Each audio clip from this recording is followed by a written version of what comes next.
Alright, so I conducted my experiment. I didn't watch a single trailer for Rise of Skywalker. I didn't engage in online forums. I didn't watch late night news people talk to actors about the film. I didn't look at any behind the scene footage.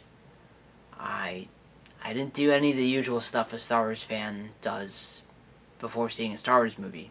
I didn't listen to the soundtrack. I didn't watch breakdown things. I didn't read magazines. All I saw was the movie poster, and the day before today I heard whispers about a bad Rotten Tomato score.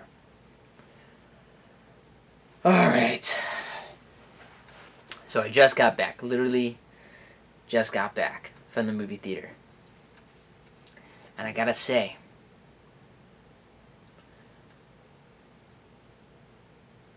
before we even get to this film, there was a lot of extended universe stuff J.J. Abrams set up in The Force Awakens that I was really happy and excited about. These are things like Jedi and Sith temples, holocrons, beyond the known universe things. Like, I don't know. Think of the Yuuzhan Vong, or think of Palpatine having a fleet out past the universe and cloning himself and other extended universe shit like that. Sound familiar? The first two movies in this trilogy were Star Wars movies that felt like they had extended universe elements incorporated into them, which I loved. It freshened them up. It started answering the questions you always wanted answered in the movies. I took it in a new direction, one that was a lot less about the Skywalkers, or the Palpatines, as I have to say now. And it was a lot more, the extended universe elements brought it more towards about ideas, which the first film and definitely the second film touch upon, which is why a lot of people love the second film, because it had so much to say about those things. And a lot of people love the first film because it finally started addressing those things, and it was solid and tight, and it was good looking, and the writing was great, and the characters are fucking awesome. You got to spend a ton of time with them, etc., etc. What I'm trying to say is this movie is like an extended universe movie that has Star Wars elements, not the other way around. The first two movies were like Star Wars movies with extended universe elements in them. Now, so much happens in this film that I'm going to try my damnedest best to just start at the beginning and work my way to the ending. Because if I just jump to the ending, then I'm going to have to dive into everything before, and then we're going to be talking about other movies, and it's going to be this humongous picture. And the picture on this one is huge. Huge. And not in sort of the deep philosophical way that The Last Jedi is, with character beats and development and close-ups of Luke's shaking face and stuff, right? No. Not in that way. This picture is humongous in that, the movie, to understand this Star Wars movie, you have to watch every single other Star Wars movie along the mainline series. You really do. From the first one on, I would recommend it. I have no idea how a child would understand this movie. Children are going to be so lost on this movie. Not only that, it's like the least kid-friendly Star Wars movie, which was interesting. But, children aren't gonna understand this movie. Jesus Christ. I'm a Star Wars fan, and I was getting lost in this fucking movie. Jesus. I'm 22, I'm a Star Wars fanboy, and there was just so fucking much going on. And they were just hitting you so fast. Okay, alright. Let's start at the beginning.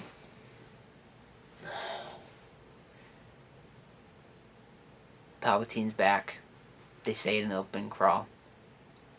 I already knew that. They're looking for Palpatine's, I guess, sent some message. They never really explained that out, but he's made his presence known, let's say. and everyone's looking for a way to get to him. The opening scenes with Kylo Ren finding this holocron-esque Sith locator thing is awesome. So cool. You know, you finally get to see him unchained from his master, operating sort of towards his own desires, and he now has sort of the personal capacity to do so.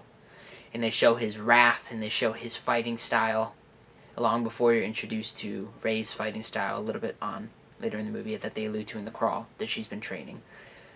Maybe with Leia, maybe they didn't say she was training with Leia, but they said she was training. So, you know, it's building those things up. And I was wondering exactly how they were going to incorporate Palpatine into this movie.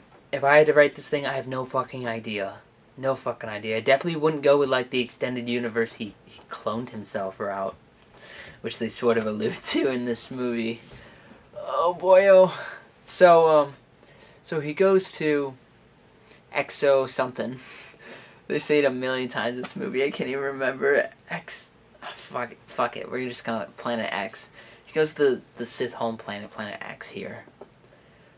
And visually, stylistically, it is moving fast, but it's, you know, the beginning of the film, they're showing, just hitting you with, like, all this super cool shit you've always wanted to see, and it's so awesome. And I'm really excited to see what happens. And Kylo meets up with Palpatine in the deep rocky basement of this Sith temple. And the way they introduce Palpatine as this sort of conglomerate being that maybe it's not even Palpatine. Maybe it's, he uses Snoke's voice, he uses Vader's voice, he uses Palpatine's voice, all in the string of one sentence, which I thought was fucking brilliant. That shit was so fucking cool. I was set. I was sold immediately. Then I was like, yes.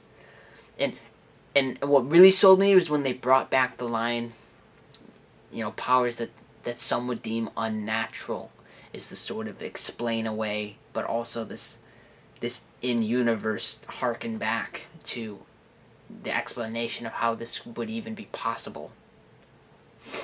So you don't really know if it's Palpatine at this point. It could be this conglomerate of all Sith feeling deep in this temple. It might not even be a physical being per se. It could have been a Sith force, spirit of some sort. Now that the Sith were wiped out, maybe this, their essence in the Force is trying to make a comeback through Kylo Ren. I don't fucking know, right? I'm not the Star Wars writers. But at this point, that's all I know. And I'm sold. I'm thinking, this is fucking awesome. He looks scary as fuck. I love the barter he does with Kylo Ren. It's so cool. And, he's like, I have this amassed fleet. They pretty much tear it out of the surface of the planet. It's so fucking extended universe. It's awesome. And I'm totally sold on it. And yeah, is it like another super weapon gag that they threw out in The Last Jedi and that they brought back for fucking another Star Wars movie? And just to quickly jump ahead, that each of these Star Destroyers has a planet-destroying laser is fucking hilarious. Anyway, so after that scene, I'm psyched. I'm psyched on that plotline A. Sold. We go to plotline B. Rey's floating around. She's training with Leia. They're at the Rebel base. She does this training course, which is like this, honestly, like super meager, sort of weak training course. Like I was imagining like something from the comics, but that's okay. I mean, Luke just trained with the little ball standing in one place, so at least fucking Rey gets around with her floating ball. And when they when they showed that, Rey didn't quite have full control of her abilities, I thought that was really smart for her character. I knew it was going to lead her to be susceptible to Kylo Ren later in the film, etc., kind of alluding to what happened in the Return of the Jedi and Revenge of the Sith. It's sort of a third movie trope of Star Wars at this point. And when she cuts down the tree and it falls on BB-8 and she's shocked, fucking I was shocked. I was like, oh my god, she fucking knocked the tree over on BB-8. You know, shit.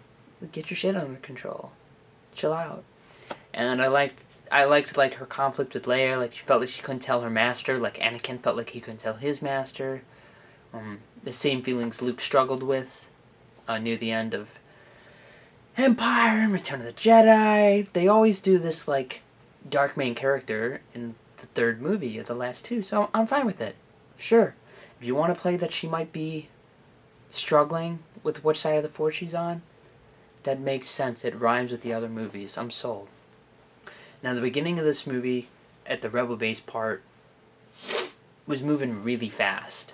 Like, really fast. Like, I could notice fast. It's just exposition, exposition, exposition. And everyone's in the same location, but they keep cutting to conversations between two different people. And you can't... And it's almost like no time has passed between any of these conversations.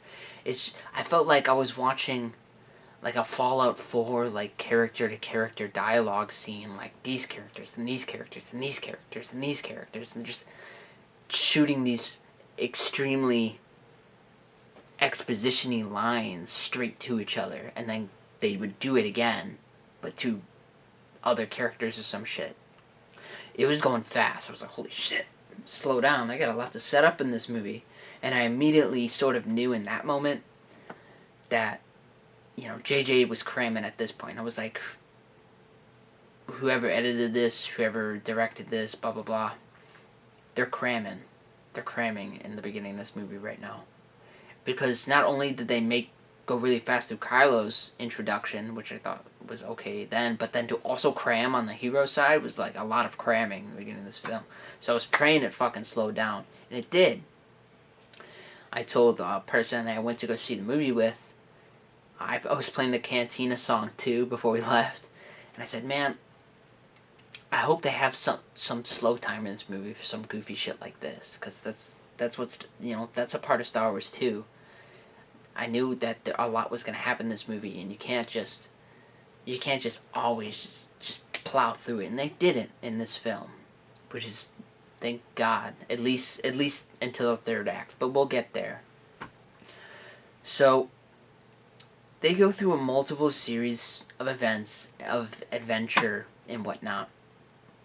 And is it as good as the adventure in Force Awakens? And no. Is it as good as the adventure and maybe Plotline B with like Rose and Finn and Poe in The Last Jedi? I sort of enjoyed it more in this film. I really did. I enjoyed them going to the snow planet and doing the whole C-3PO bit. I enjoyed them sinking into those caves and finding the Sith dagger. I really enjoyed the festival scene where they like are amongst the natives, and Rey is still like classic Rey from those other movies. She's totally floored with this culture. It just has still she's been so isolated, you know. She was fucking isolated on her planet. Then she was just on the Falcon a lot, and then she was with Luke isolated on an island, and then she's pretty much isolated at this fucking rebel base now with Leia. She doesn't get around a whole lot. Not that from what we've seen. So she's totally floored at these aliens and whatnot. I loved that from her character standpoint. I loved Finn's character in this movie. I didn't feel like they used him to the capacity they could have in The Last Jedi. And then he's fucking phenomenal in The Force Awakens, in my opinion. He was also really good in this film. They sort of drop him off near the end, but at least sort of what I'm going to term the middle part, which is pretty much like the 2/3. It's like kind of the first third and the 2/3. We're gonna save a whole section for the last third of this movie. We're gonna call it like the last 40 minutes to, I don't know, hour-ish, somewhere in there. Okay. So in the middle of this film, I'm loving it. Fucking loving it. It's great. I think everything Ren's doing is pretty damn cool. And yes, do they connect them? I felt like they connected them like way too hard in this film through the Force, where it was so tactfully done, and the dialogue was so important, and it was really, really personal, which made it even more amazing when you realize it was Snoke that did it. It really wasn't much personal at all. There was this prying third eye on it. Now they're just connecting to the Force all the damn time, and I'm wondering why she can't just block him out. And geez, when it comes to gripes with this film and plot holes, there's a fucking lot. Like, there's a fucking lot. Like, why didn't Kylo just pull their rebel ship out of the sky in the desert, like they were just doing with their battle for that one ship? Like, he can see them. He's close enough where he can have a force battle with Rey. There's no reason why he can't just go follow them and then just like, no, you're not leaving. No, I don't know. You just let them leave. Maybe the Ben Solo in him was feeling conflicted then too, but I don't know, man. Okay, so maybe you could write that one off. But there was a few other things where I was thinking like, that didn't make any sense. That didn't make any sense. But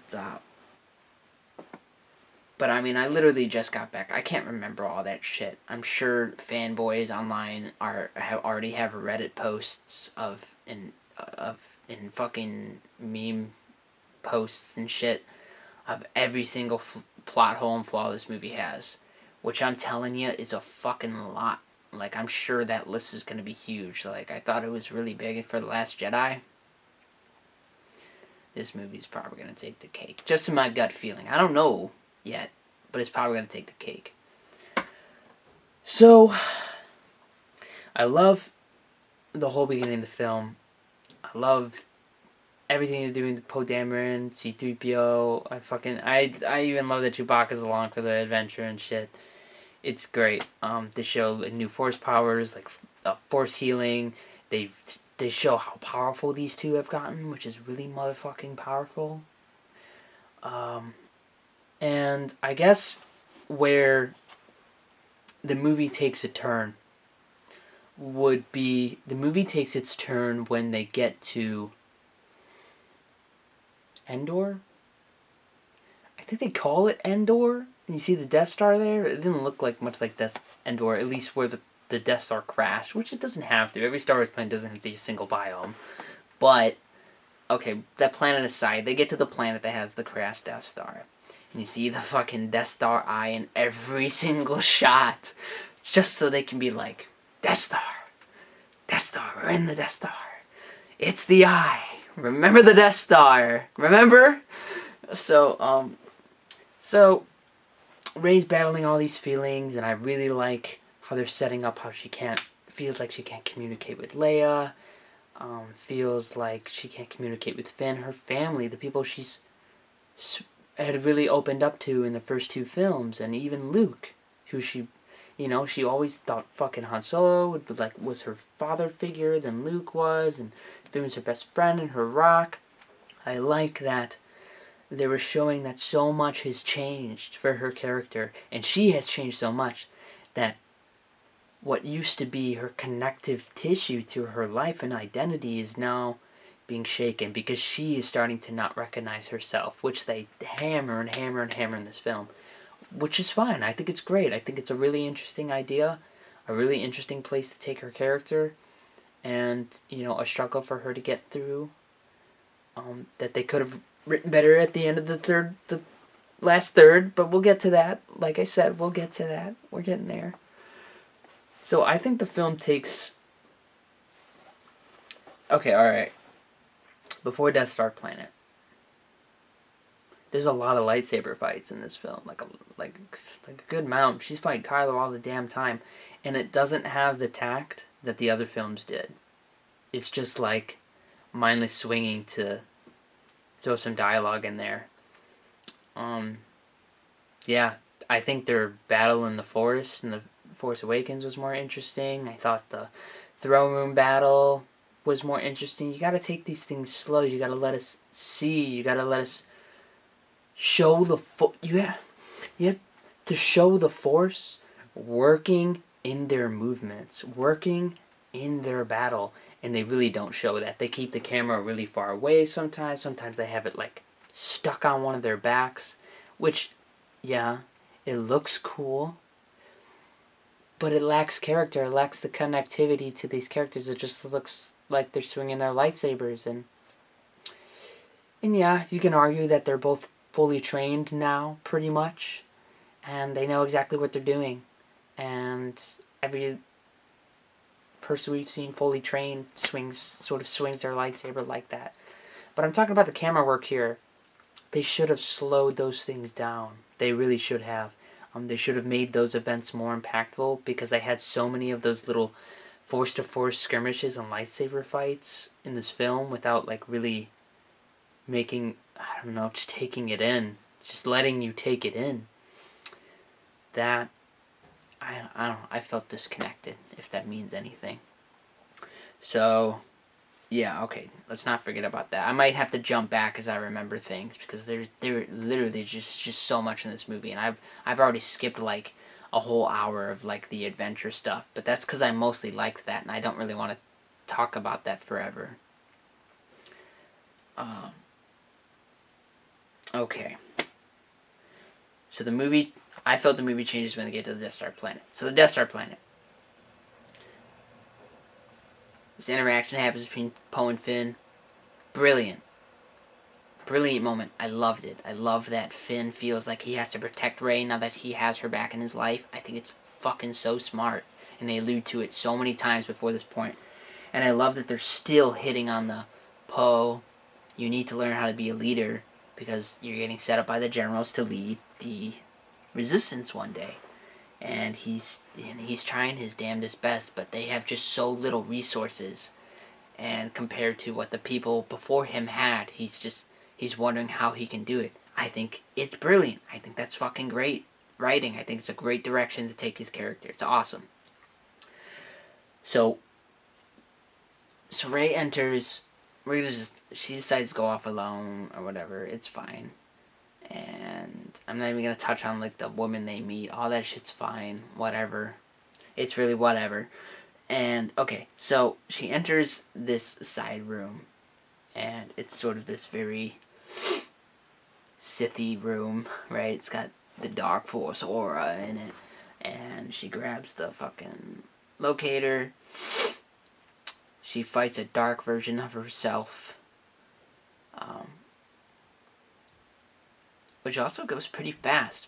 I mean, what if they made that scene choppy, like they did with the frames of the original on Dagobah when Luke is facing a Darth Vader version of himself? What if they chopped it up like that to allude? I mean, I felt like JJ would have been the guy to do it. But they didn't. It went rather fast, and I thought that was interesting and cool, but also really similar to what we saw in The Force Awakens. I thought maybe they could have, I don't know, come up with something different. It's always a bit, I mean, I guess the dark side just shows you your weaknesses, and, you know, that's her weakness really at this point isn't so much as her lack of family. It's just she has no idea who the fuck she personally is and stands for anymore. Where in the other films, she did. She really did. She knew why she was on Act 2 looking for Luke.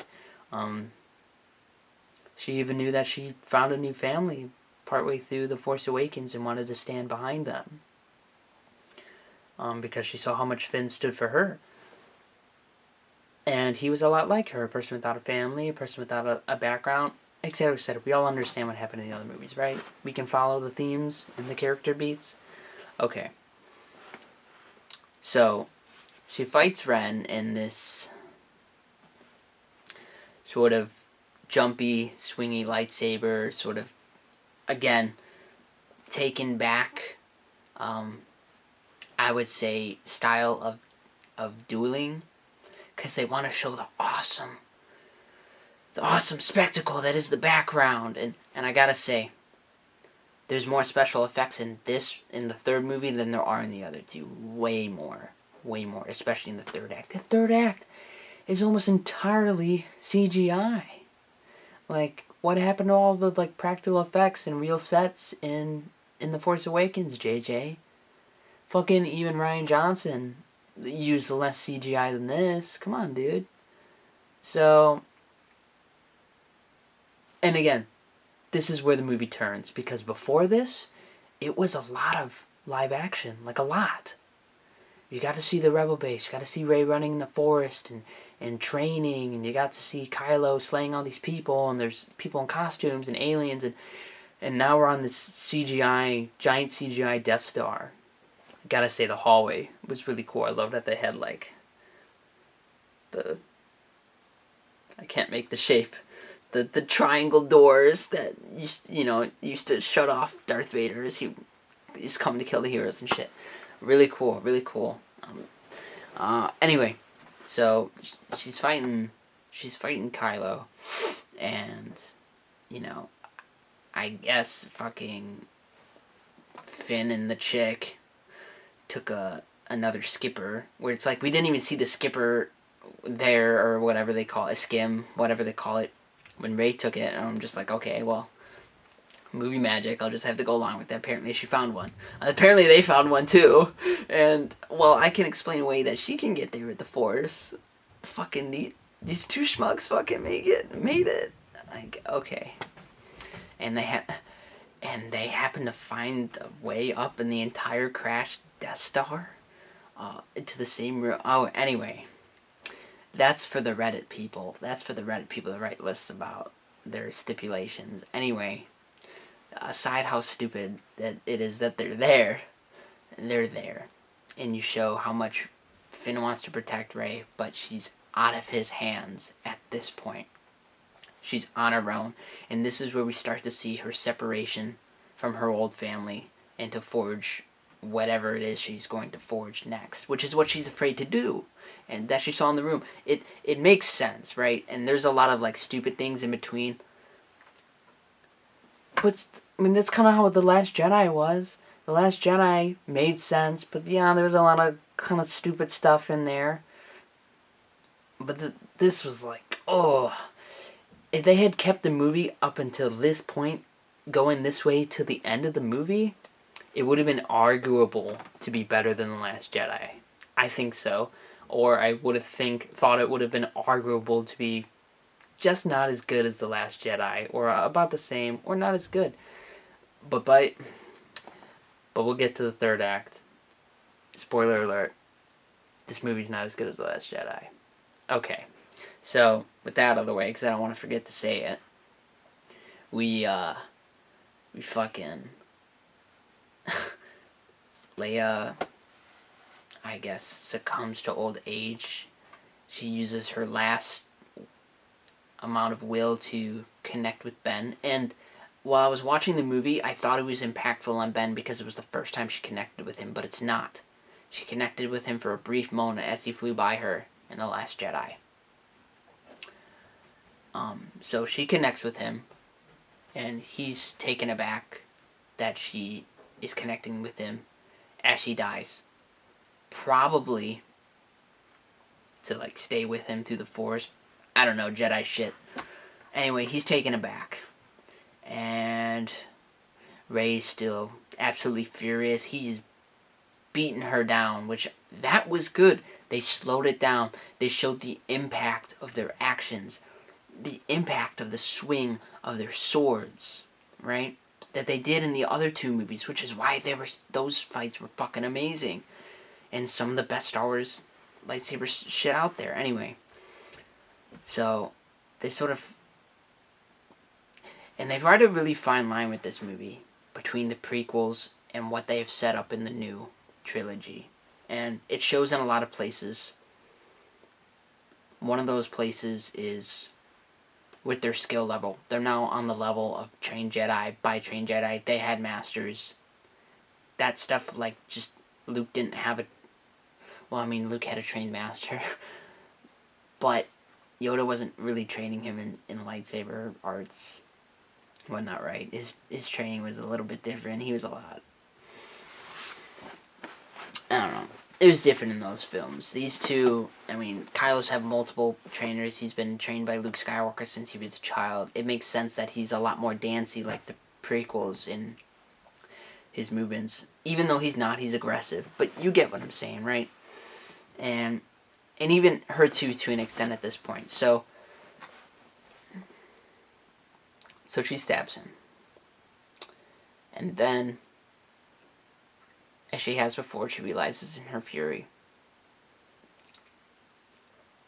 that maybe always stabbing people with your lightsaber and fighting it out isn't the right course of action. And after she heals him, she tries to fight that battle instead by saying, I would have held your hand, I would have joined hands with you if you were Ben. Because I thought you were Ben. I thought you were going to be Ben, but you chose to be Kylo Ren still. And it's an emotional chord with Mr. Solo. She takes the ship and flies off. She goes back to, she burns that shit.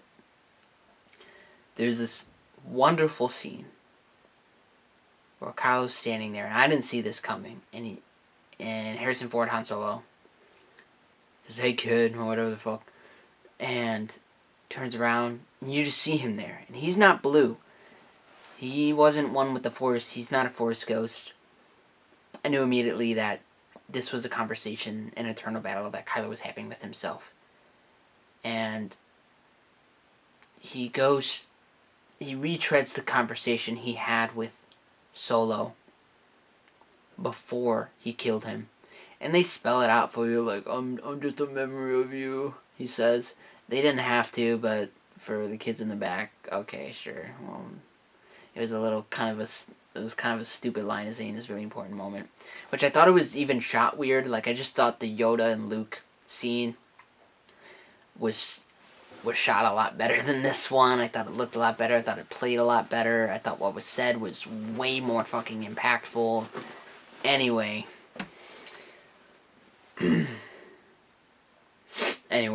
He retreads the conversation he has with Solo and even recreates the movements he was doing in that moment, which I thought was a beautiful idea. And in that moment, in a scene like right before this, I'm pretty sure, if I remember the editing correctly, you see Palpatine sort of name an old captain who used to serve him as a new fleet leader.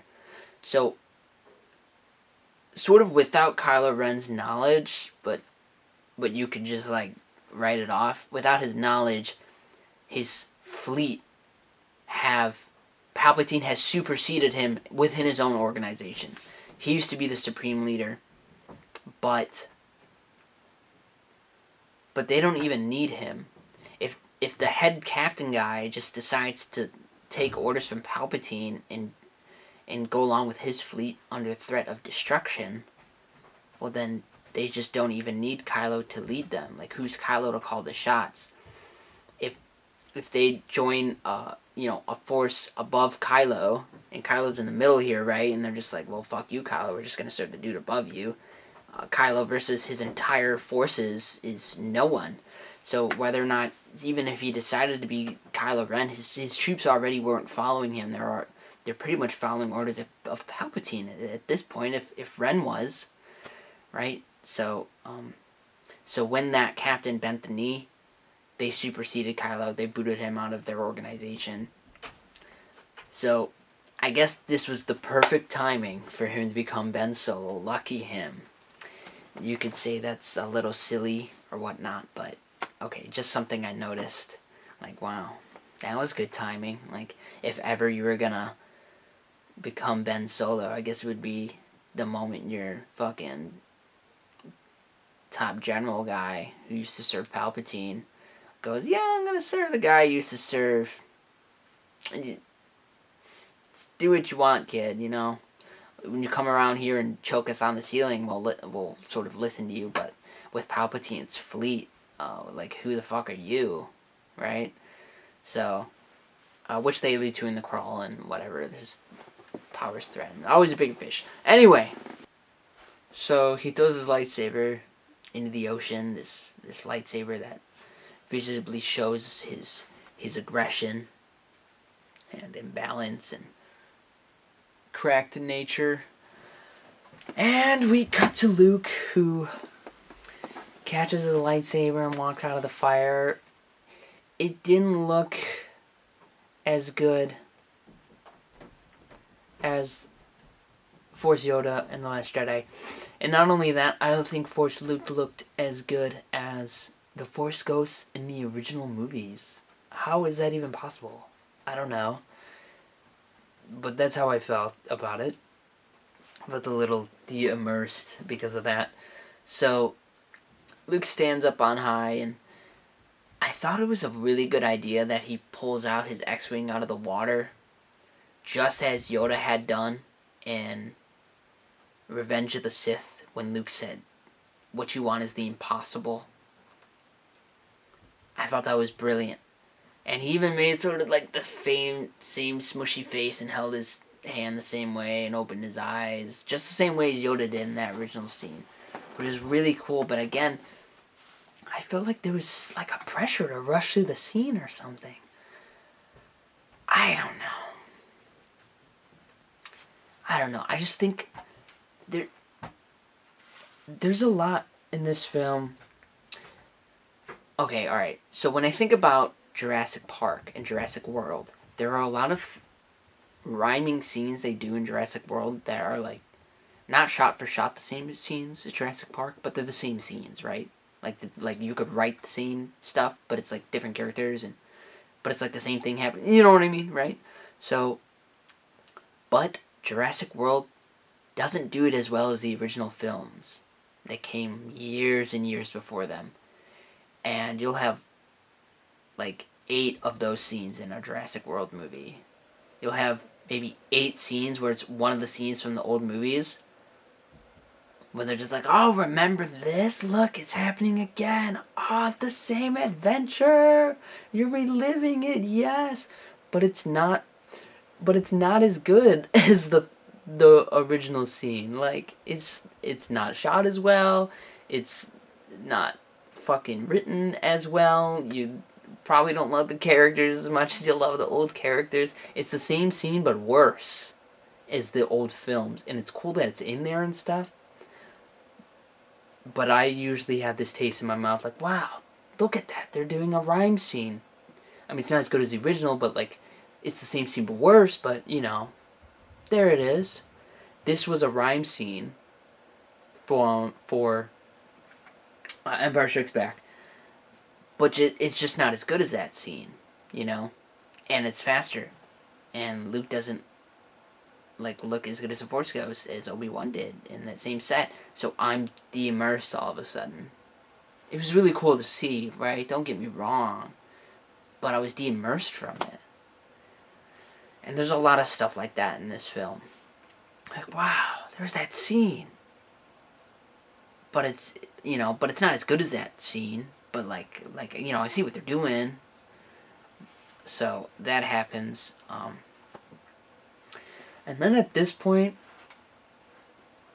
okay, all right. Quick jump back. I think.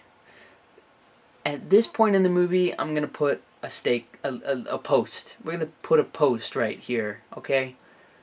And this post has maybe like 2 signs on it, and the post says like go no further, and thanks for riding.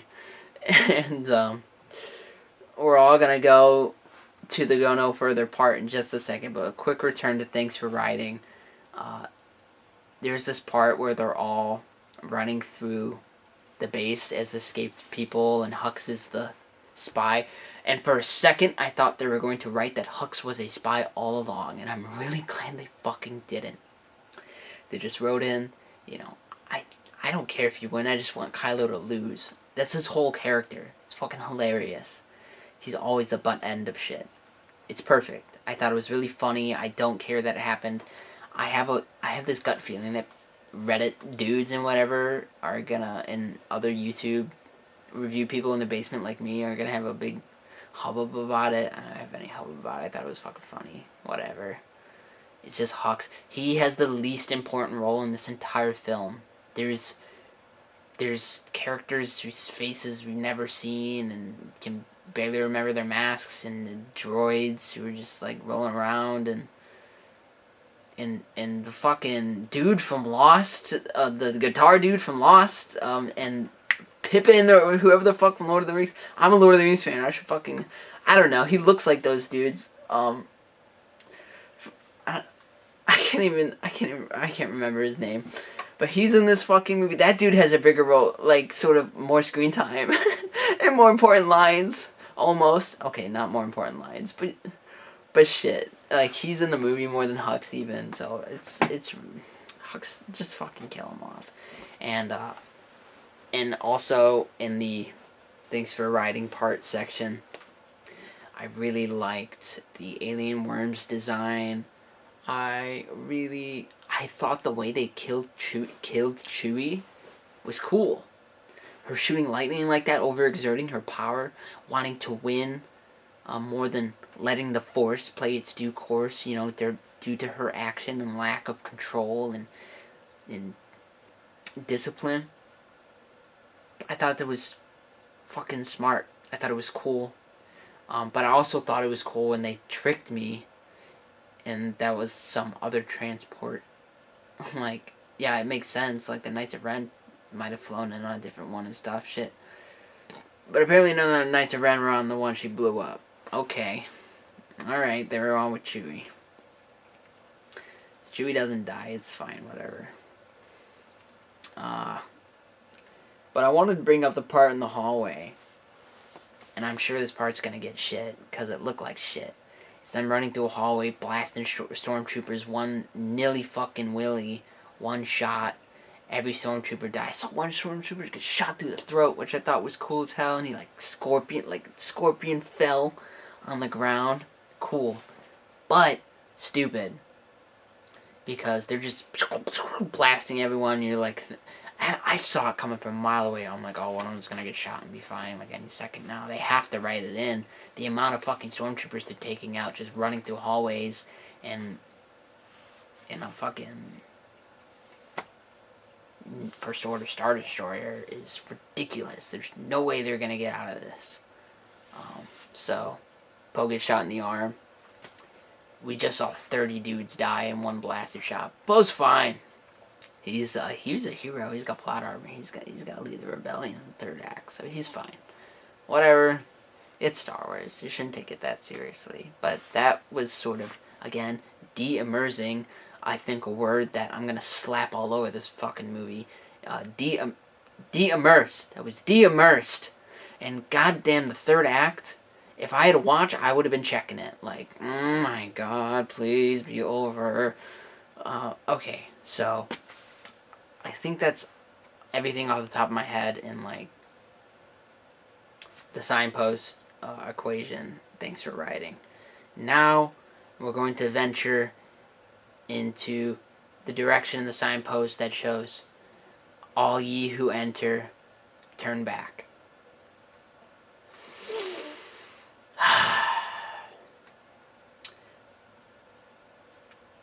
Where do I start this part? I remember.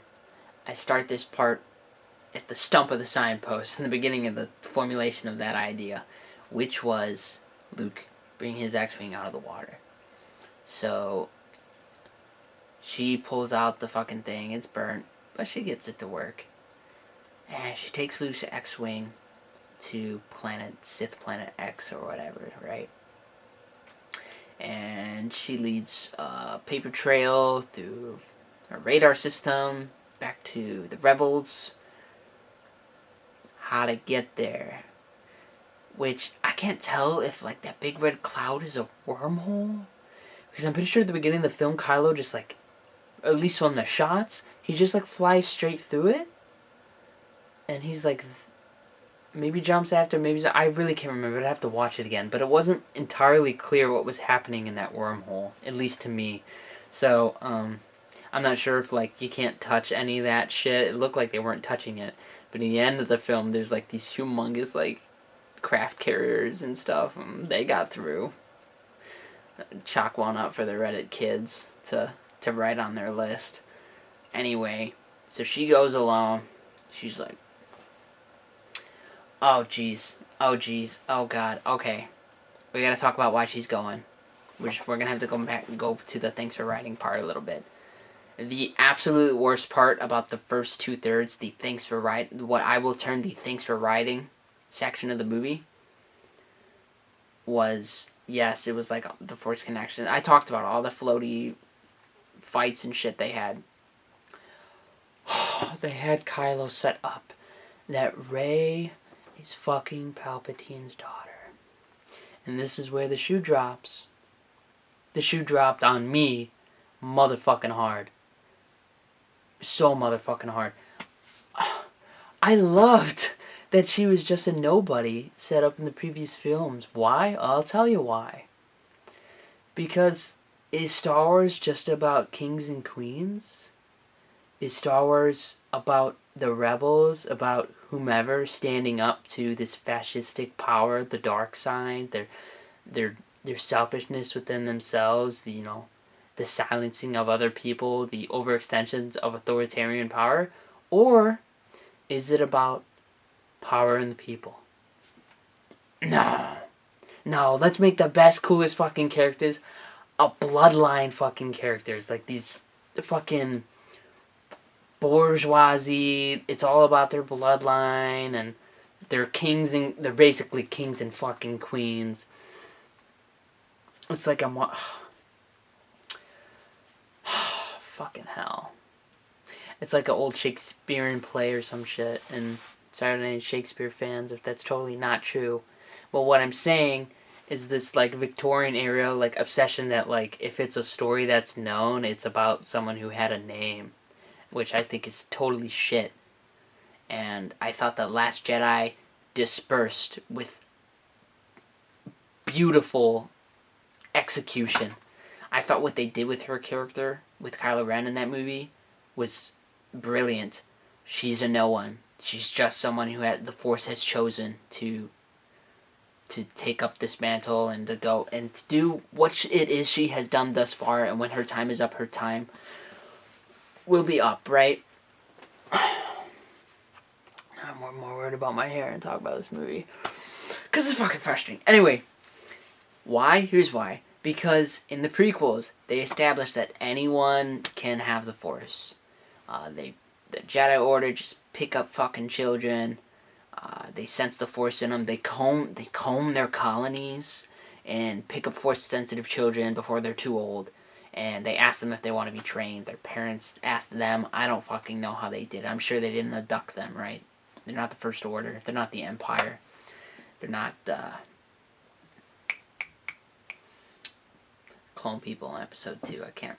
Camino. They're not like Caminoans, right? So we know that this is a humongous thing that happens in the Star Wars universe. You know how many Jedi there were in the first one? And you can argue that there were so many Jedi because of Palpatine. But let's not get into lore specifics here.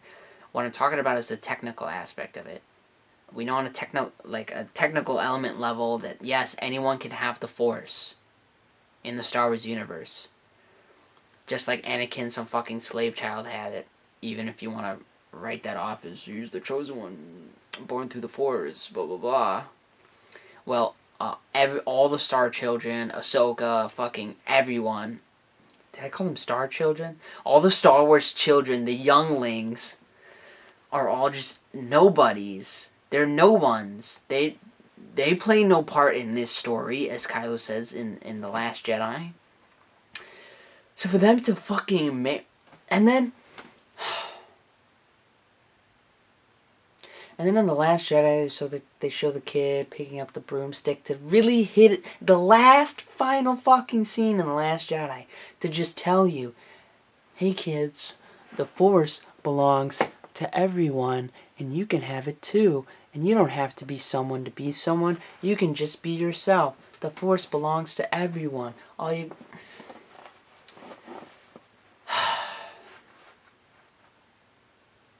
don't think I really need to go any further on that point. making her Palpatine's granddaughter was so astronomically fucking stupid. And you know what else? It totally took away from the conflict that is her character. It really did. Which is something I didn't even think of until just now. After I heard that in the movie, it's all I could think about. It was so de-immersing. It was so the wrong move, in my stupid Star Wars opinion. Oh, fuck me, man. That's why this movie feels like an extended universe Star Wars movie. So, okay. So that factors into the signpost, all ye who enter turn back now. She's going there because I'm not thinking about she's going there because she's gotta stop the Sith and Palpatine because he's so evil and he's about to launch this fleet and destroy the universe, and they all have planet-killing lasers, which, like, the first time they fired it, I was like, oh, fuck, man, I can't believe they wrote that in this movie. They all have planet-killing lasers. Get the fuck out of here. So there's that, and this is the part of the video where it's gonna go everywhere, because we're just shit's about to hit the motherfucking fan and fly over everything. There is nothing in this room that will be protected. So before I lose it, and before we get further, we can't even get through her flying to this planet before I get through 20 minutes of all this fucking stupidity. So let's put another marker right there. She's flying to the planet, and we're gonna come back to that in just a minute. Where it's like, oh yes, this is where I was going with that. So why she leaves the marker, we'll jump back to the Rebels really quick. And fucking lost dude, fucking hobbit looking guy. I can't remember. Is that the actor? Is that the actor? Shit. I should know. I have a Lord of the Rings tattoo. I've read the books. Oh my god. I'm the worst fan.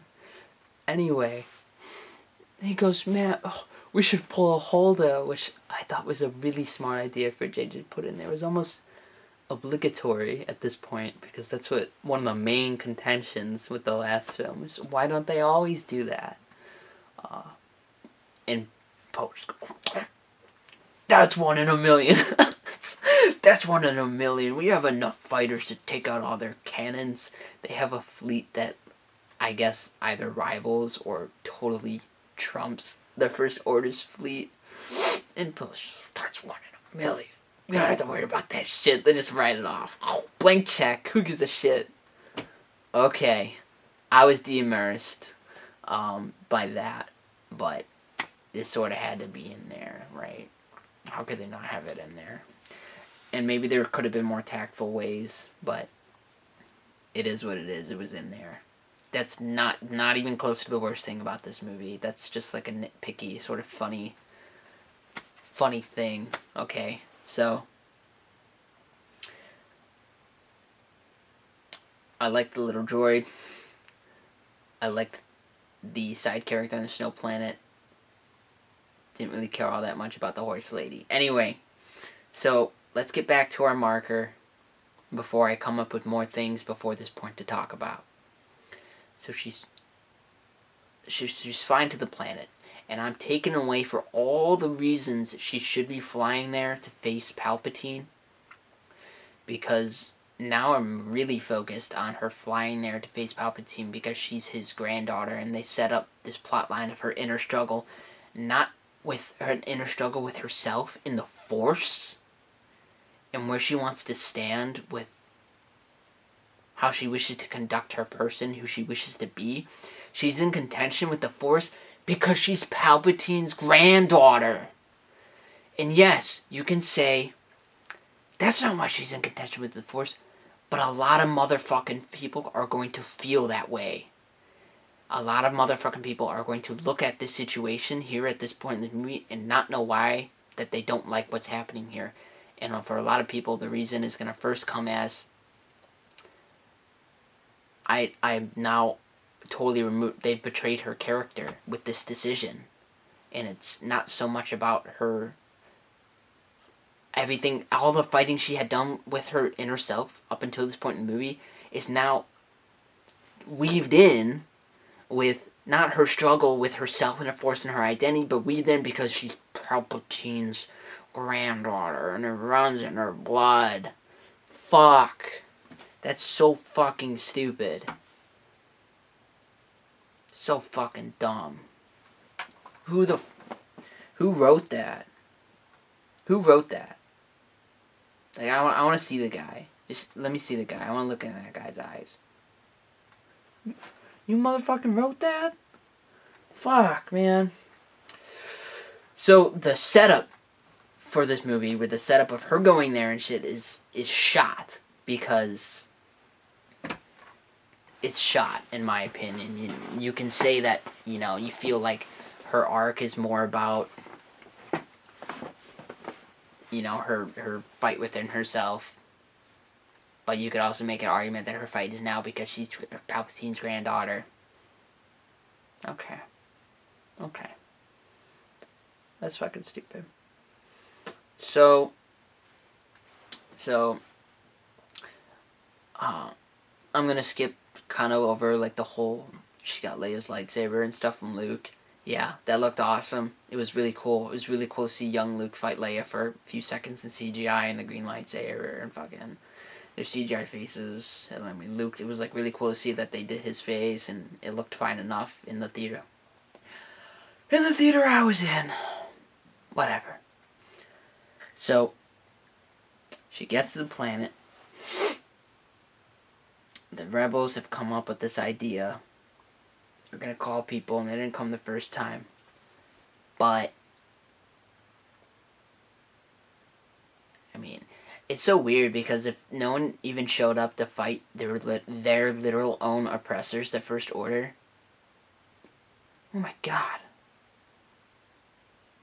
I just realized the First Order wasn't even at the final battle. What the fuck happened to the First Order fleet? Because all those Star Destroyers look the same. Were the First Order fleet also there on Planet X? Oh shit, Reddit boys. You're gonna have a motherfucking field day with that one. I don't know. I don't know if the First Order fleet was on Planet X along with Palpatine's fleet, which is like, where did he get the people for? These ships under the ground? Were they unmanned ships? Was he just offering... Maybe they were unmanned ships and he was just offering Kylo the fleet. It really wasn't explained well. This movie's confusing. It is. If I'm a betting man, I'm gonna bet that the fleet that he pulled out of the planet was unmanned, and that barter he made with Kylo, which I didn't even understand this point until just now, was put your people and your fleet into my fleet. Man these ships. They're more powerful than your ships. Even... And he says we've been working... I think probably said they were working on those ships. Like, how? They're underground. But if they're not underground, then who the fuck was working on them? And if they're unmanned, then who was working on them? And they're literally older ships. Like, did he make this fleet when he was ruling Emperor? Did he make it with Snoke? Were him and Snoke making this fleet during the events in the gap in time? Probably, but a lot of people are gonna have an issue with that. I can tell that. And yes, it's de-immersing because it's motherfucking confusing and it's not explained well, and it looks like shit when it's not explained well. It just looks cheap and stupid. Anyway, so okay. Where even was I? So she flies there to go meet Snoke. The rebels come up with an idea. Kylo has abandoned the First Order. He is now he's now the character Ben Solo. He's reverted to his former self. So I think what they've done with Palpatine thus far was fine. And where it really got bad, was... And yeah, there was some really bad stuff up until this point. Like, just a few, like, super hammerhead bads. But this is where it's like, I don't know, man. It's like if the movie was cotton candy and they just dropped it in a bowl of water and you just watched it all fall apart. And it really happened when Rey faces Palpatine. And yeah, was it already really, really stupid to set up that she is his granddaughter when she had no fucking reason to be? And the story was so much more interesting and relatable to just the anyone fucking kid, young adult, person who grew up with the movies. I saw the first Star Wars movie when I was 2, right? Person. Uh, that she was just some nobody and not like some royal bloodline fucking of the most powerful people in the entire galaxy, even more powerful than like a fucking king and queen, dude. You're the lineage of the emperor of the galaxy. Fuck. Oh man. And then even Ben's technically fucking lineage of the Emperor of the Galaxy, because when Vader killed the Emperor, he was next in line. Fuck! Even though he didn't take the throne. Whatever. So, oh god, it just... You see all like these Sith people in the crowd, and I'm a smart moviegoer. I'm thinking to myself, they would never write an entire arena of Sith people to just like show up all of a sudden, right? And, no, probably not. I'm thinking to myself, they're pretty much like manifestations of the dark side. All the Sith people who are part of Palpatine, and she's seeing like Sith ghosts almost. Maybe that's what Sith ghosts look like. Maybe they're not blue aura people like the light side. Maybe they're just these cloaked things. So, the whole ending of this movie is shot on its premise, in my opinion. And then he sets her up in a rhyme scene like he does to Luke. And I honestly think the pressure is almost sort of more than what was laid on Luke. I mean, yeah, Luke had his father there too. But, you know, Rey's about to lose her family like Luke did. It's neither here nor there. And she's about to lose her family. She sees them being sorted. It's literally the same setup that Palpatine did to Luke. He says, "Strike me down," which adds a whole new layer on what he intended to do with Luke in the first movie. It seems that Palpatine might have some sort of force power, not known, that when he's being struck down, as a Sith often kills their master, he might have some sort of power to sort of manifest through you, become you, be you. Who knows? He seemed to know. And he wanted her to strike him down. And so Kylo shows up. He's getting there. He's trying to show up and get there. And he, like, fucking Palpatine for like 15 fucking minutes is in the scene telling her to strike him down and shit while they cut through all the rebels fucking flying there, going into the battle, jumping on not missing the tower, getting shut off, then landing on the ship, and like a lot before Kylo gets there happens, and they're just standing there, and there's just so many shots of her face just looking around in the blue flashing light, all scared and stuff. Yeah, it looked cool at the start, and it was cool like when Kylo was there, and it was a bit more mysterious, but we're like in this humongous room. It just looks weird, you standing there for so long. Anyway, and yeah, did Luke stand there for a long time while his friends fucking battled and fought out in space? Sure. But he was, at his back to Palpatine. He's standing with his fist, and he tries to strike him. Like, a lot happens in that scene. Luke you really see the struggle, and I didn't see the struggle so much in Mrs. Rey. I don't know. The immersed. So, this is like a goofball ass looking scene, and I gotta say, the amount of CGI in this part of the movie is the immersed. I'm de-immersed. There was so much fucking CGI. There's so many fucking Star Destroyers. I don't even know how many. I don't know if they stretch the horizon. I have no idea. I just know they're out there. They're shooting them up.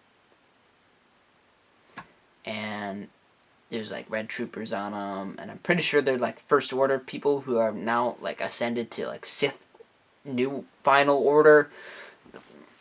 Which is... yeah. So yeah, okay. So, was I digging all that? No. It looked like a CGI hot mess. Even more than Starkiller Base. Even more than... the slow siege in The Last Jedi was better than this fucking hot mess piece of shit. So, at the end, I was just de-immersed. I don't know, that's just the only word I can use for it. There's just so much CGI, and I'm so not not jazzing, jiving with what's happening down below. I'm like, I'm finding it hard to care all of a sudden. So Palpatine's like striking me down, and I have to watch it again to really understand what's going on with him, because he's alluding to being some sort of conglomerate of every Sith, or at least he's channeling every Sith in the moment through this first Sith temple or something. And I have a lot of lore questions about like the implications on like the Jedi Temple in Act 2. I don't fucking know. There's a lot of shit I don't fucking understand. It's getting really confusing. And Kylo Ren is coming, and I'm hyped because I'm really excited to see him turn face, and I'm really glad that they didn't make her turn face. Really. And she thought about doing it to save her friends, and changes her mind when she remembers sort of a thing that she was alluded to become, came close to becoming, but then decides through a final remembrance right before the action, that she can't. Just like Luke was when he looked at his robotic hand next to Darth Vader's chopped off robotic hand that Luke had just chopped off during their final battle, and he goes, oh yes, I'm part machine too, and if I do this, I might become full machine like the man before me, the man I swore I would never become. Right? He sees their similarity and their differences in that moment, and he remembers who he is. He's just a one-armed robotic man. He's not a full robo dude, right? So Kylo connects with Rey like Snoke had connected them when they both realized that they weren't alone and that they had a chance to stand together in The Last Jedi. And she remembers again, yes, we can stand together. And she remembers that they stood together and they defeated Snoke and they got out of that alive, even though they had their differences. But now they're on much more of the same page than they were then, and they're much more powerful. And there's and it's the same situation up in the sky. Snoke is like, Snoke tried to fucking do the same thing to her. It's the rhyming scheme. We've seen it so many times. With this Snoke dude. Which now I'm wondering too is like, was that? I think Palpatine said during this movie he trained Snoke, or. Oh man, there's a lot. There's a lot about the Palpatine theory and stuff that I have to watch this movie again, because there's so much to throw at you with the reintroduction into his character, changing the context of so many past actions. Fuck. So, anyway, we're just going to leave that out of it. That's not really the concern. The concern of the final act in this movie is that it looks like shit, the setup was shit, and then the execution was shit. And then the taste it left in my mouth definitely was fucking shit and feces. Let me tell you. So they set up the Knights of Ren this whole movie. God damn, they set up the Knights of Ren this whole fucking movie. And they set up the Knights of Ren 2 movies ago. 6 hours ago. And then some. And Kylo Ren dispatches them like in this like it's like they stripped the audio almost from it. I don't know if you've seen like really bad trailers where they strip the audio from like some of the most action-packed scenes for no fucking reason, and it's like you just look like you're just looking at mindless images. That's what the fight scene looked like. I don't know who was mixing the sound, but geez, it was dark. Everyone was wearing black, and even Kylo Ren I think was like wearing black. His black hair and shit. And it's fucking dark. I can't see shit. He's just pretty much dispatching them, and the fight is 1/10 as cool as the throne room fight against no-faced. This no-faced single movie introduction Snoke Guard guys. 1/10. 1/10. It was like, where's the tact? Why are we rushing this? Why is every single lightsaber engagement in this movie rushed? What happened to the tact and the brilliant choreography and impactful swings of emotion and character behind the dance that is the lightsaber fight? It was there for a moment when Kylo was fighting Rey and he beat her down. But that's the only moment that spark exists in this movie. So he dispatches all of them like they're fucking nothing. You don't even really get to see the weapons that the unique. Let me put an emphasis on this. The unique weapons they were all carrying. I mean, and I hate to say what I was expecting, but this is what I was expecting.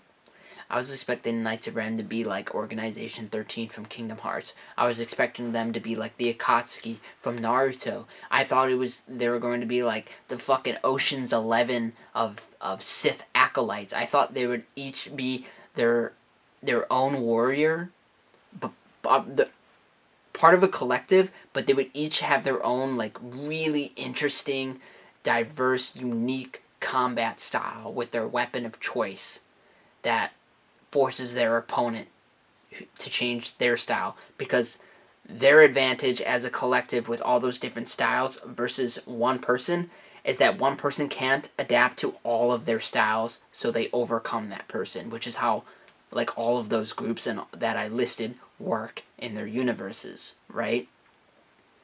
No. Kylo just dispatches them in like probably not even 120 seconds, probably under 2 minutes, probably like a minute and a half, not even. Dispatches them like they ain't fucking shit. And yeah, you can argue that he knows them because he hangs out with them all the time. But that totally fell on its face. De-immersed. So another fucking bullet to the head for this film.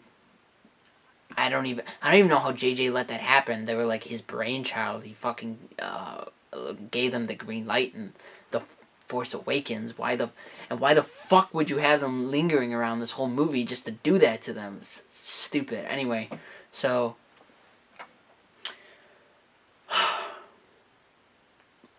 I think there's obviously more you can say about the Knights of Ren and how utterly useless they were, and how much potential they had, and how much potential. The end of this movie had a lot of potential. Past the Don't Return and whoever the fuck wrote that she was his granddaughter, this movie had a lot of potential until that and everything before the signpost of, the last third of the movie. Okay. So let's keep going. We're almost done. I know this is taking forever, but we're almost there. So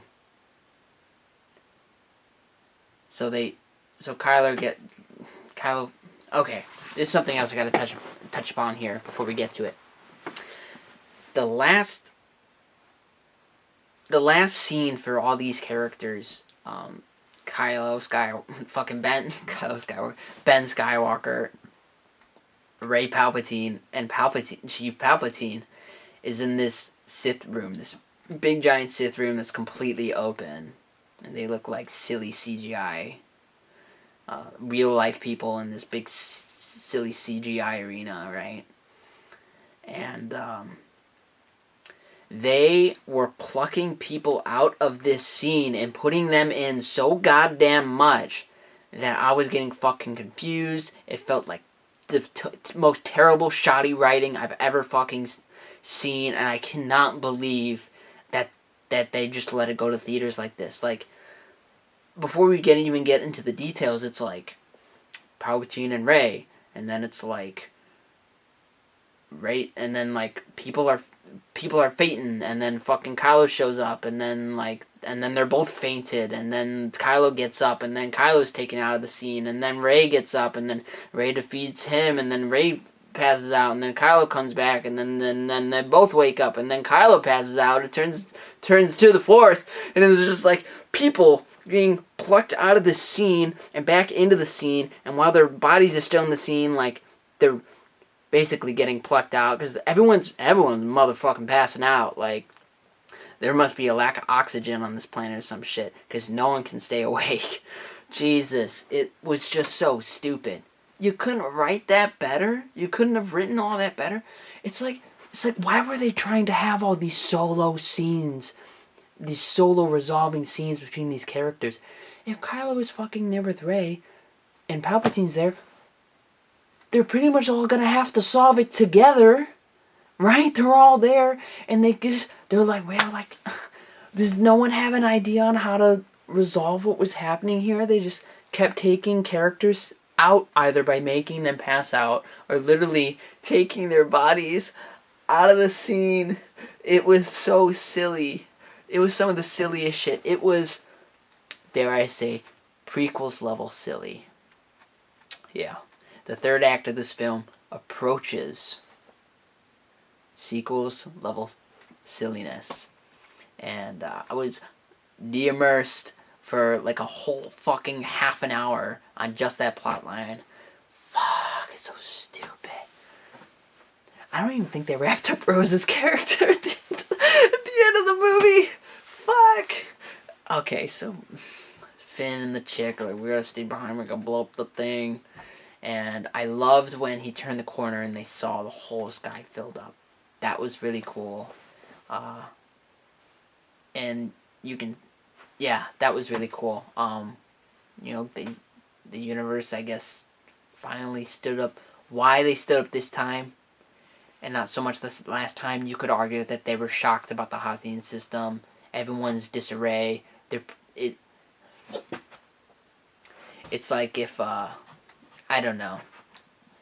It's like the difference between a national disaster happening and then mobilizing a counterattack later on.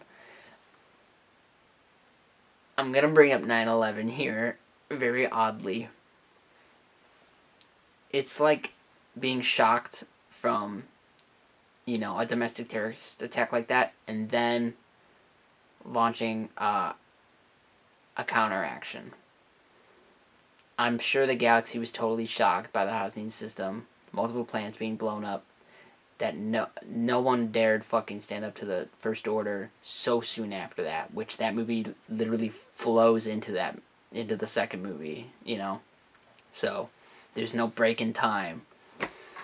And, so to give them some time to, you know, to make their own resistances here and there and then to show up, it makes sense. I don't have a problem with that. I wouldn't give that one to the Reddit boys like, oh yeah, I know. Okay, they didn't answer in the other movies, so why would they answer now? That's so stupid. You're not thinking about it hard enough, Star Wars fan. So, okay.